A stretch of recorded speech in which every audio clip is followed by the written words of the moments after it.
യൂട്യൂബിന് വിട. സൂര്യയിലെ എല്ലാ പരമ്പരകളും സംരക്ഷണത്തിന് ശേഷം തികച്ചും സൗജന്യമായി സൺ നെക്സ്റ്റ് ആപ്പ് ഡൗൺലോഡ് ചെയ്യൂ. കണ്ടാസ്വദിക്കാം നിങ്ങളുടെ പ്രിയ പരമ്പരകൾ.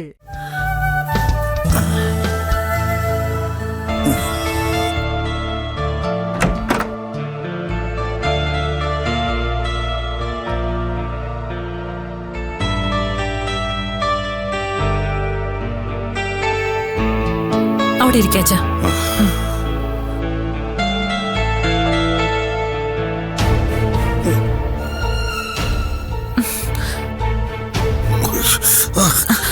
അച്ഛനിരിക്കെ, ഞാൻ കുടിക്കാൻ എന്തെങ്കിലും എടുത്തിട്ട് വരാം. ഒന്നും ഇപ്പൊ വേണ്ട മോളെ, നീ ഇവിടെ ഇരിക്ക. ശങ്കർറാമില്ലേ ഇവിടെ? അവനിനി ഇങ്ങോട്ട് വരില്ല. പൂജ പറഞ്ഞതുപോലെ അവനാണ് പ്രിയയെ വിളിച്ചിട്ട് എന്നെ നെഹ്റു പാർക്കിൽ എത്തിക്കാൻ പറഞ്ഞത്. പ്രിയ അവനും പ്ലാൻ ചെയ്ത് വിളിച്ചോണ്ട് പോയത് തന്നെയാണ്. അങ്കിളപ്പ അത് പോലീസിനോട് പറയാതിരുന്നെന്താ? തൽക്കാലം പറയില്ല എന്ന് ഞാൻ പറഞ്ഞല്ലോ.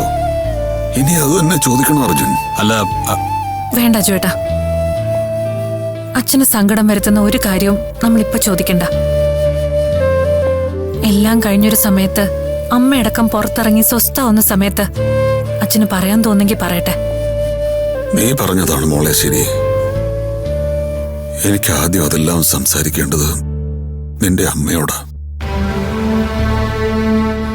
അതിനുശേഷം മാത്രമേ ഞാനത് വേറെ ഒരാളോട് വെളിപ്പെടുത്തൂ. അതും അവള് സമ്മതിച്ച മാത്രം.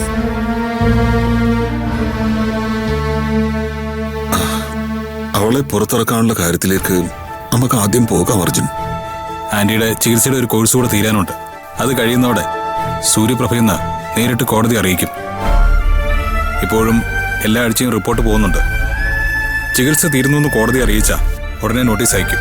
അവൾ ഇറങ്ങുന്നതോടെ പ്രിയാവത്താക്കണം.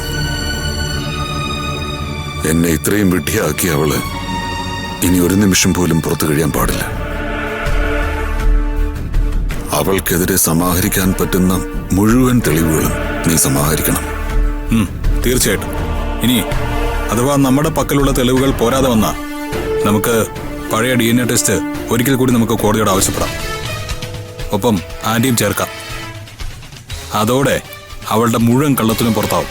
എന്നിട്ട് വേണം എന്റെ മകളോടും ഭാര്യയോടുമൊപ്പം അല്പകാലം സ്വസ്ഥമായിട്ട് ഒന്ന് ജീവിക്കാൻ.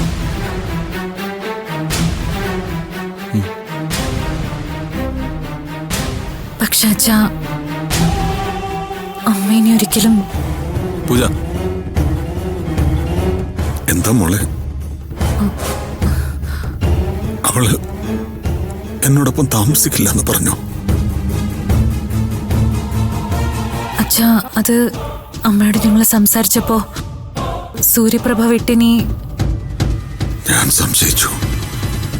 വരട്ടെ, എനിക്ക് അവളെ നേരിട്ട് കാണാനുണ്ട്. ഒരു പക്ഷേ അത് കഴിയുന്നതോടെ അവള് തീരുമാനം മാറ്റിയേക്കും. എനിക്ക് പ്രതീക്ഷയുണ്ട്. പക്ഷേ പ്രിയ എങ്ങനെ വെറുതെ ജയിലിലേക്ക് അയച്ച പോരാങ്കള്? ഇത്രയും കാര്യങ്ങൾ അവള് ചെയ്തത് മുഴുവൻ അങ്കിളിന്റെ സ്വത്തിനെ ലക്ഷ്യം വെച്ച. അതും പോരാതെ അവൾ അഖിലിന്റെ ഭാര്യയായി അവിടേക്ക് നുഴഞ്ഞു കയറാൻ നോക്കിയത് അച്ഛമ്മയുടെ സ്വത്തിന് വേണ്ടിയാ. പണത്തോട് അത്രയും ആർത്തിയുള്ള അവളെ അത് കാണിച്ച് തന്നെ ഒന്ന് തോൽപ്പിച്ചിട്ട് വേണ്ടേ നമുക്ക് ജയിലിലേക്ക് അയക്കാൻ? അല്ല, നിങ്ങൾ എന്താ ഉദ്ദേശിക്കുന്നത്? അങ്കിളിന്റെ മുഴുവൻ സ്വത്തും അവൾക്ക് കിട്ടിയെന്ന് തോന്നണം. അത് കിട്ടിക്കഴിയുമ്പോ അവള് പെരുമാറുന്ന വിധം നമുക്ക് കുറച്ച് മാറി നിന്ന് ആസ്വദിക്കാന്നേ.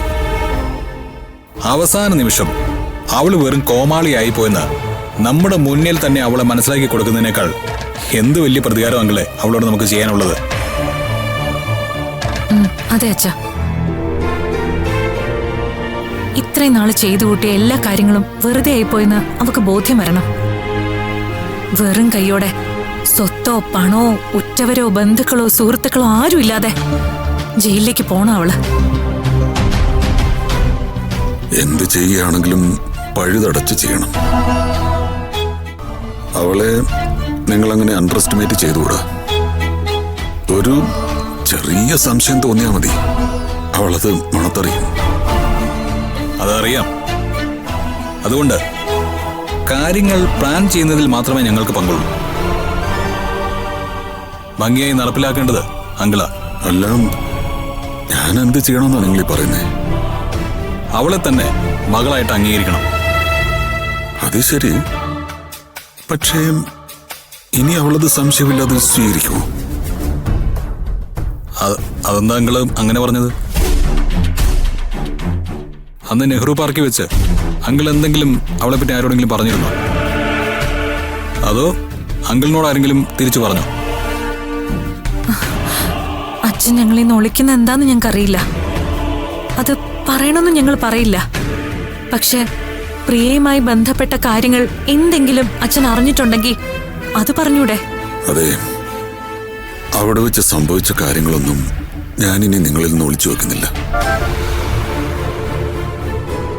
മോൾ അന്നെന്നെ തടഞ്ഞു പറഞ്ഞതുപോലെ അത് പ്രിയയുടെയും ശങ്കർറാമിന്റെയും പ്ലാനായിരുന്നു. അവിടെ വെച്ച് ശങ്കർറാമിനെ ഞാൻ കാണുകയും ചെയ്തു. പ്രിയ എന്റെ മകളല്ലെന്ന് ഞാൻ അവനിൽ നിന്ന് വ്യക്തമായിട്ട് കേൾക്കുകയും ചെയ്തു. അപ്പോ അച്ഛനെ ആക്രമിച്ചത്? മോളെ, ഇനി എന്നോടൊന്നും ചോദിക്കരുത്.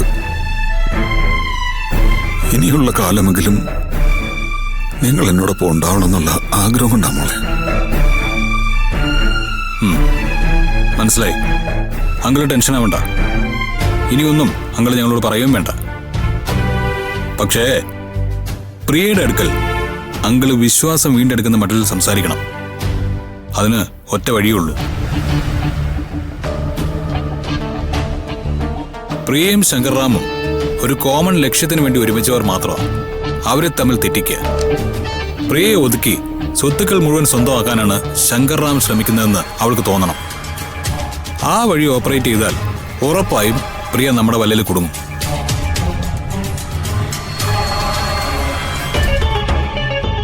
ഒരു ലക്ഷ്യത്തിന് വേണ്ടി മാത്രം ഒരുമിച്ച് കൂടുന്നവർ എപ്പോഴും പരസ്പരം സംശയിച്ചുകൊണ്ടേയിരിക്കുന്നവരാകും.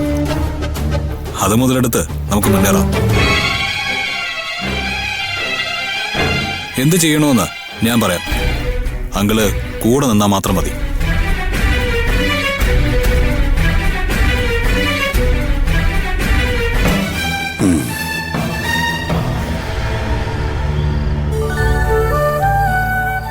അതെന്ത് പ്ലാനാണ് അർജുൻ?